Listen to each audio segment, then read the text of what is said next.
எல்லா புகழும் இறைவனுக்கு. Welcome back to Sidha herbals. இன்றைக்கி சிடா ஹெர்பல் ஹேர் ஆயில் எப்படி தயாரிக்கிறோங்கிற ஒரு சின்ன வீடியோ போடுறேன். முதல்ல நான் காமிச்சது வந்து வெள்ளை கரிசலாங்கண்ணி, இப்போ காமிக்கக்கூடியது வந்து மருதாணி. எல்லாமே எங்கள் வீட்டு தோட்டத்துலேருந்து தான் நாங்கள் எடுக்கிறோம். நெல்லிக்காய் தவிர இது எல்லாமே இந்த தோட்டத்தில் இருக்குது.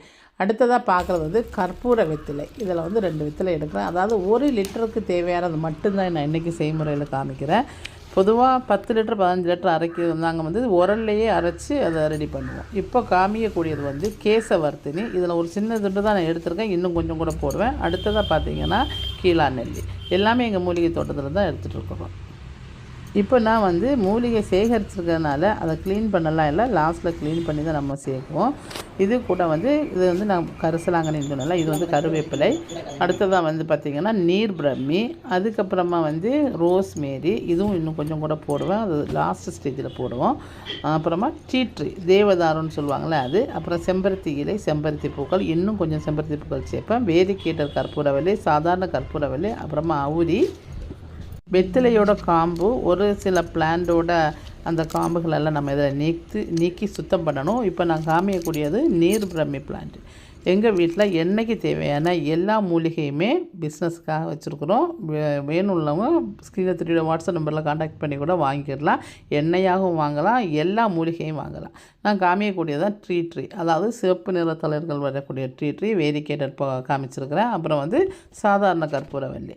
இதெல்லாம் நான் இப்போ க்ளீன் பண்ணியாச்சு. இப்போ காமிக்கக்கூடியது வந்து முக்கியமான பொருள், அதாவது வந்து ஆலிவேரா. இது வந்து எங்கள் வீட்டில் ஜெயிண்ட் ஆலிவேராவே இருக்குது. ஒரு சின்ன துண்டு வெட்டினாலே போதும் 1 லிட்டர் எண்ணெய்க்கு. இதை நல்லா கழுவி சுத்தம் பண்ணிட்டு தான் நம்ம வந்து சேர்க்கணும். இதோட ஒரு நெல்லிக்காய் 1 லிட்டருக்கு. அப்புறமா நான் கொஞ்சம் ட்ரையாக காய வச்சது போடுவேன், ஏன்னா அது எல்லா சீசன்லேயும் கிடைக்காது. ஆவாரம்பூ, முதியோர் கூந்தல், கரும்புலா, இன்னும் ஒரு சில முடிகள் அதில் சேர்ந்துருக்கும். அதை நான் கடைசியாக போடும்போது காமிக்கிறேன். இப்போ நான் எல்லாம் அரைச்சி எனக்கு தேவையான 1 லிட்டருக்கு தேவையானதை மட்டும் எடுத்துருக்கிறேன். இதை வந்து எண்ணெயில் நம்ம காய்ச்சதுக்கு முன்னாடியே நல்லா பிசைஞ்சு ஒரு 3 மணி நேரம் ஊற வச்சுட்டு அதுக்கப்புறமா நம்ம இதை காய வைக்கணும். எப்போவுமே தீயை வந்து நம்ம சிம்மில் தான் வைக்கணும். இந்த எண்ணெயில் ஆவி வர்ற அளவுக்கு நம்ம வந்து சூடுபடுத்தவே கூடாது. அப்படி படுத்துனா அந்த எண்ணெயோட எந்த பிரயோஜனமும் நமக்கு கிடைக்காது. பதிலாக முடி உதிரக்கூடிய ஒரு தன்மை ஏற்படும். பாருங்கள், எண்ணெய் எவ்வளோ க்ளீனாக அப்படி பச்சை கலரில் இருக்குன்னு.